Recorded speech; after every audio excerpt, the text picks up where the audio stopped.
Praise the lord. ప్రభు పేరిట మరొక దినంలోకి మీకు అందరికీ వందనాలు. ఈ దినం ప్రభు మన కొరకు ఏర్పాటు చేసుకున్న వాక్య భాగము యోహాను సువార్త 1వ అధ్యాయము 1వ వాక్యం నుంచి 13 వచనాల వరకు చదువుకుందాము. ఆదియందు వాక్యముండెను, వాక్యము దేవుని యొద్ద ఉండెను, వాక్యము దేవుడై ఉండెను. ఆయన ఆదియందు దేవుని యొద్ద ఉండెను. సమస్తమును ఆయన మూలముగా కలిగెను. కలిగి ఉన్నదేదియు ఆయన లేకుండా కలుగలేదు. ఆయనలో జీవముండెను. ఆ జీవము మనుషులకు వెలుగై ఉండెను. ఆ వెలుగు చీకటిలో ప్రకాశించుచున్నది కానీ చీకటి దాన్ని గ్రహింపకుండెను. దేవుని యొద్ద నుండి పంపబడిన ఒక మనుష్యుడు ఉండెను. అతని పేరు యోహాను. అతని మూలంగా అందరూ విశ్వసించినట్లు అతడు ఆ వెలుగును గురించి సాక్ష్యం ఇచ్చుటకు సాక్షిగా వచ్చెను. అతడు ఆ వెలుగై ఉండలేదు కానీ ఆ వెలుగును గురించి సాక్ష్యం ఇచ్చుటకు అతడు వచ్చెను. నిజమైన వెలుగు ఉండెను. అది లోకంలోనికి వచ్చుచు ప్రతి మనుష్యుని వెలిగించుచున్నది. ఆయన లోకములో ఉండెను. లోకం ఆయన మూలంగా కలిగెను గాని లోకం ఆయనను తెలుసుకొనలేదు. ఆయన తన స్వకీయుల యొద్దకు వచ్చెను.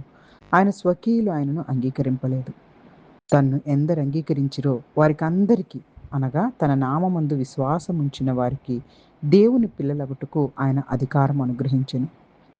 వారు దేవుని వలన పుట్టిన వారే కానీ రక్తము వలనైనను శరీరేచ్ఛల వలనైనను మనుష్యేచ్ఛల వలనైనను పుట్టినవారు కారు. హల్లెలూయా, హల్లెలూయా. పరిశుద్ధ దేవుడు ఈరోజు ఈ వాక్య భాగం ద్వారా మనతో మాట్లాడడానికి ఇష్టపడుతూ ఉన్నారు. యోహాను సువార్త 1వ అధ్యాయము 1 నుంచి 13 వచనాలకు మనం వివరణ చూసుకోగలిగితే ఇతర సువార్తల కంటే చాలా భిన్నంగా యోహాను సువార్త ప్రారంభమవుతుంది. మత్తయి సువార్త అయితే యేసుక్రీస్తు ప్రభువారి యొక్క వంశావళితో మొదలు పెడతారు. మార్కు గారైతే యేసుక్రీస్తు వారి పరిచర్యతో మొదలు పెడతారు. లూకా సువార్త యేసు గారి జననముతో ప్రారంభిస్తే యోహాను సువార్త యోహాను గారు మాత్రం సృష్టికి ముందున్న కాలానికి మనల్ని తీసుకువెళ్తారు. అంటే యేసుక్రీస్తు ప్రభువారు కేవలం బెత్లెహేంలో జన్మించిన మనిషి మాత్రమే కాదు, నిత్య కాలంలో నుండి ఉన్న దేవుడిని చూపించటమే యోహాను గారి యొక్క ముఖ్య ఉద్దేశం. ఆది యందు వాక్యం ఉండెను, ఆ వాక్యము దేవుని యొద్ద ఉండెను, ఆ వాక్యము దేవుడై ఉండెను. ఆది అంటే సృష్టికి ముందున్న కాలం. యేసుక్రీస్తు ప్రభువారు సృష్టింపబడిన వారు కాదు, ఆయన ఎప్పటి నుంచో ఉన్నవారు.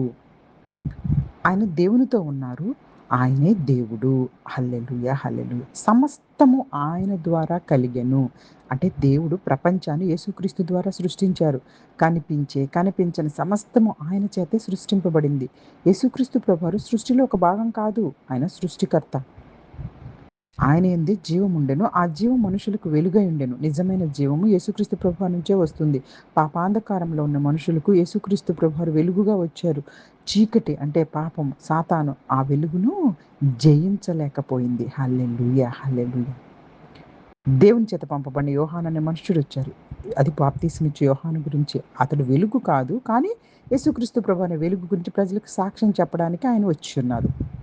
లోకమునకు వచ్చుచున్న నిజమైన వెలుగు. హల్లెలూయా, హల్లెలూయా. యేసు ప్రతి మనిషిని సత్యాన్ని చూపించే నిజమైన వెలుగు. ఆయన ద్వారా దేవుని గురించి తెలుసుకోవచ్చు. ఆయన లోకములో ఉండెను, ఆయన స్వకీయులు ఆయన్ని అంగీకరించలేదు. యేసుక్రీస్తు ప్రభువారు తాను సృష్టించిన లోకానికి తాను వస్తే ఆయనను లోకం గుర్తించట్లేదు. ముఖ్యంగా ఆయన ప్రజలు ఆయనను గుర్తించటం లేదు. ఇశ్రాయేలు ప్రజలు అనేకులు ఆయనను తిరస్కరించారు. ఆయనను ఎంతమంది అంగీకరించారో వారికి దేవుని పిల్లలగుటకు దేవుడు అధికారాన్ని ఇచ్చారు. కాబట్టి యేసుక్రీస్తు ప్రభువారిని విశ్వసించిన ప్రతి ఒక్కరికి కూడా దేవుని సంతానం అయ్యే హక్కు లభిస్తుంది. అది జన్మలు, జాతులు, సాంప్రదాయాలు లేకపోతే ఆచారాల వల్ల కాదు, కానీ కేవలం విశ్వాసం వల్ల యేసుక్రీస్తు ప్రభువారిని విశ్వసిస్తే మనకి దేవుని సంతానమయ్యే హక్కు ఉచితంగా లభిస్తుంది. వారు రక్తం వలనను శరీరేచ్ఛల వలన కాదు, దేవుని వలన దేవుని పిల్లలుగా మారటం శారీరక జన్మ వల్ల కాదు, కానీ పరిశుద్ధాత్మ ద్వారా కలిగే ఆత్మీయ పునర్జన్మ వలన జరుగుతుంది. ఇది దేవుని కృప ద్వారా మనకిచ్చినటువంటి వరం. హల్లెలూయా, హల్లెలూయా. ఈ యొక్క 13 వచనాల ద్వారా మనకు నేర్పిస్తున్నది ఏంటంటే పరిశుద్ధాత్మ దేవుడు యేసుక్రీస్తు దేవుడు మరియు నిత్యమైన వాడని, సమస్త సృష్టికి ఆయనే మూలమని, ఆయన మనుషులకు జీవము, వెలుగు. అందరూ చాలామంది ఆయన విశ్వసించిన వారికి రక్షణ లభిస్తుంది. యేసును నమ్మిన వారికి దేవుని పిల్లలవుతాము. ఆత్మీయ పునర్జన్మ దేవుని కృప ద్వారా వస్తుంది. హల్లెలూయా. యేసుక్రీస్తు ప్రభువుని మనం ఈరోజు నిజమైనటువంటి రక్షకుడుగా విశ్వసిస్తూ అంగీకరిస్తున్నామా లేదా? మనల్ని మనం ప్రశ్నించుకుంటూ ఈ వాక్యాన్ని దేవుడు ఆశీర్వదించి దీవించునుగాక. Amen. God bless you all. God bless you all.